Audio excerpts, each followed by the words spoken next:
The Amazing Spider-Man 2 is a game that had the opportunity to improve on what the Amazing Spider-Man 1 had achieved and make it better.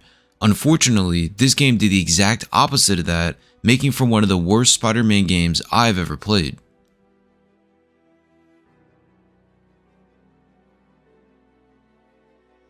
So on the surface, it's obvious that this game is a video game adaptation of the movie since they are titled the same and both released during the spring of 2014. Based off the obvious information, you would think that it would be similar to Sam Raimi's Spider-Man movie games, where during the main story you play through the events of the movie. But believe it or not, this was not the case at all. I'll avoid spoilers on the off chance that you actually want to play this game, but you start this game playing as Peter and relive Uncle Ben's death again and use that as a motivation to find his killer.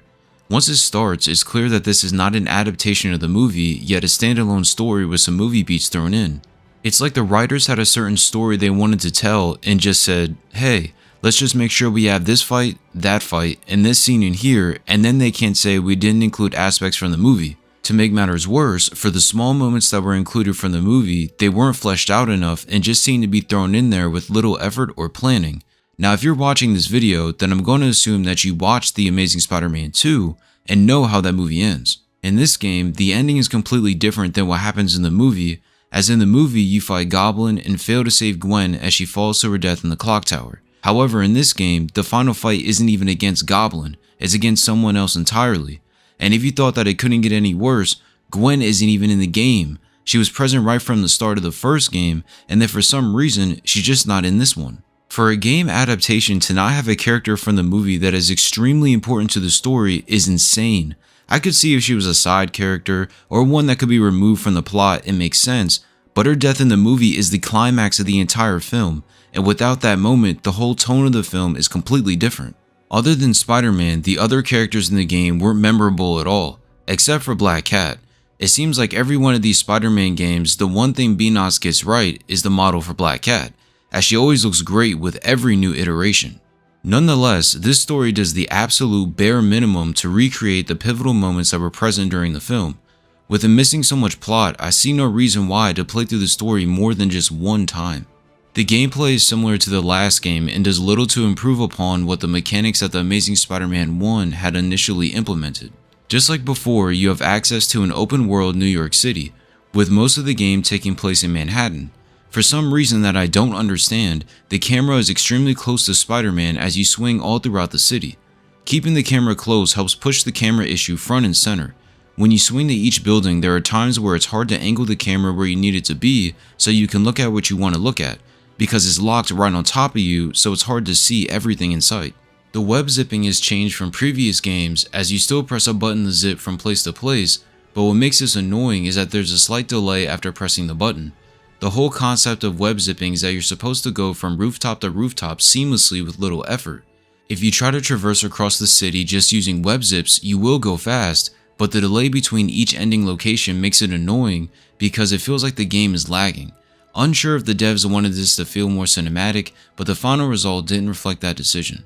If there was a small bright spot, it was the web swinging. The web swinging is faster than some of the older games, and the addition of being able to swing from each hand was welcomed, as normally you would just press one button and swing, regardless of where you were in the city. Because of this, you have to pay attention to your location, as if there are no buildings nearby, you won't be able to swing at all. This is realistic, as it makes sense that you can't swing unless you're near an object to swing to. But it's not perfect, as there's a mechanic in place that allows you to gain height while swinging, but doing this, you just shoot webs directly up in the sky, completely contradicting my previous statements about the swinging. Just like everything else, the web swinging is flawed and could have been better. The actual combat is very bare bones and doesn't offer much to make it different than what we've gotten before.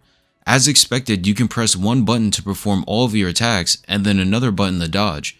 Upgrades do exist in this game, but they're not used for the actual combat moves. The upgrades you receive are for abilities that you can use instead. For example, if you earn enough points, you can upgrade an ability called Seismic Blast, which allows you to unleash sonic waves that will push back your enemies. Now, why they didn't have the long combo list where you could unlock more devastating combos makes no sense, and it hindered the combat, making it a lot more repetitive than it needed to be. Like other story-driven games, you played through story missions that pushed the game forward and helped you inch closer towards the conclusion.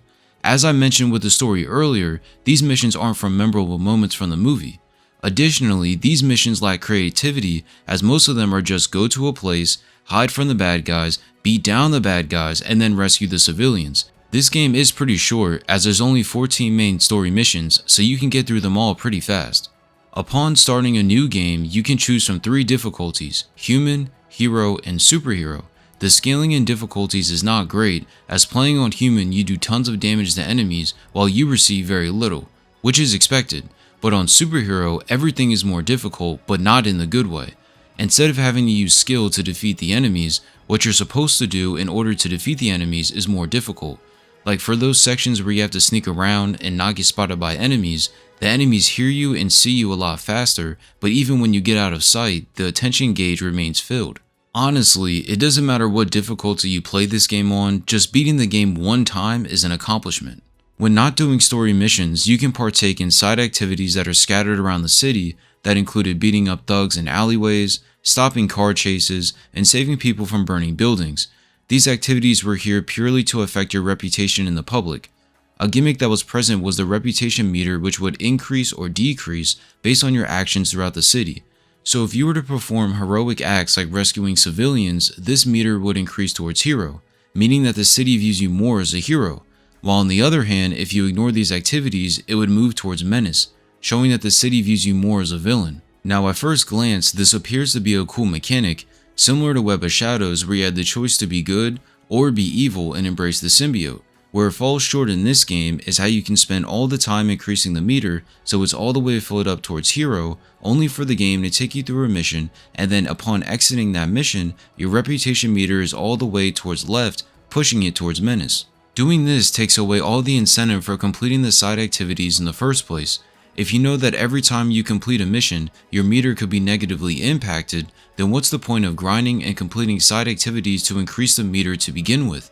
Now you could say, hey, you're exaggerating a bit, it's just a meter, who cares? Well, there's dire consequences for having the meter filled towards menace, as turrets are mounted on rooftops across the city, and electronic barriers are placed everywhere that would disable your web shooters when ran into. Having to deal with this while going through the normal missions in the city is a huge pain and hampers the gameplay experience. So what's the alternative? Just grind out the side activities until your meter is back in hero status. I hope you see the problem with this reputation system, but let's move on. There are a few boss fights in the game, and the main 2 that you would expect to see, which is Green Goblin and Electro, they're present, but they're very lackluster, failing to create any sort of spectacle that you would expect for the 2 main villains from the movie. When going into the boss fights, I would say to keep your expectations low, because these are nothing more than glorified one-on-one battles which require little skill to actually win. One final note about the gameplay is the loading screens. I understand that it's last gen and loading screens weren't super fast, but this game felt like it was poorly optimized. Like every time we entered a new place, we were met with a long loading screen. It didn't matter if you entered the comic shop, started a mission, or hopped on the train ride home, you were met with a loading screen. Not a huge issue, but one you may find annoying on your playthrough. When it comes to the graphics, this game does look better than some of the older titles, with it releasing just last gen on PlayStation 4 and Xbox One. Unfortunately, there are many environmental bugs that are too obvious to miss while in gameplay and during the cutscenes. Many times when you're in a dialogue segment with a character, something on them or around them will shimmer, move, or just fall out of place. Just look at this scene with Harry. If you notice, his drink went from being a cup to stretching across his entire chest. Bugs like this shouldn't be present and just gives credence to the fact that this game was rushed out to be in line with the movie. It's a shame that the graphics weren't taken more seriously, because there are some moments where the graphics do look nice, only for that to be ruined by a visual bug. In line with the older games, this game offers a lot in regards to extra unlockables. There are a variety of suits that you can use during a single playthrough, with each having abilities that would make combat easier depending on the situation.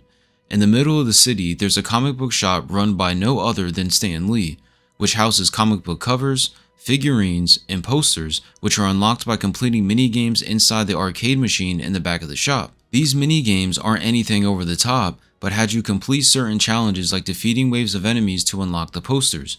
The posters are concept art for characters and the environment for the game and serve as something nice to look at for a couple seconds. Overall, The Amazing Spider-Man 2 is a poor attempt at a game adaptation of the movie and doesn't do much to improve on what was present in the older Spider-Man titles. In my opinion, it's clear that this game was rushed and pushed out for release so it could coincide with the film. For those reasons, I'm going to give this game a 5. If you still have a copy of this game via physical or digital and have some time on your hands, then give this game a try.